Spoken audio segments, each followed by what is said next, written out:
31 të arrestuar për mashtrime në baste sportive në Shtetet e Bashkuara, mes tyre dhe një shqiptar.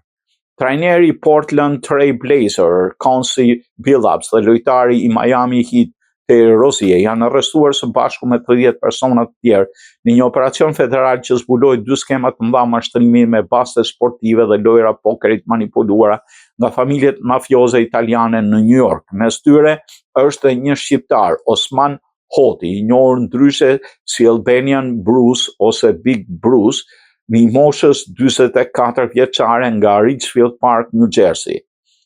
Së bashku me ta, Ziliani dhe Garzon përballen me akuza të shumta federale duke përfshirë mashtrim me para në dorë, drejtimin E një biznesit palishëm të lojrave të fatit dhe komplot për të kryer pastrim parash. Hoti akuzohet gjithashtu në lidhje me një grabitje të dhunshme, nëse dënohen se cili mund përballet deri me 20 vjet burg federal.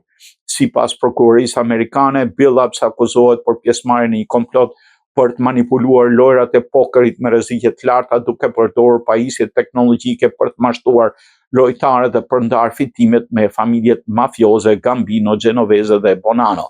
Ndërkohë, Rozier akuzohet se ka përdorur informacione konfidenciale mbi performancën e lojtarëve të NBA për fituar baste sportive. Drejtori I FBI Cash Patel e quajti rastin një nga skemat më të pacipa të korrupsionit sportiv që nga legalizimi I basteve online. Të dy basketbollistët janë pezulluar nga NBA, e cila deklaroi se integriteti I lojës mbetet prioritet absolut.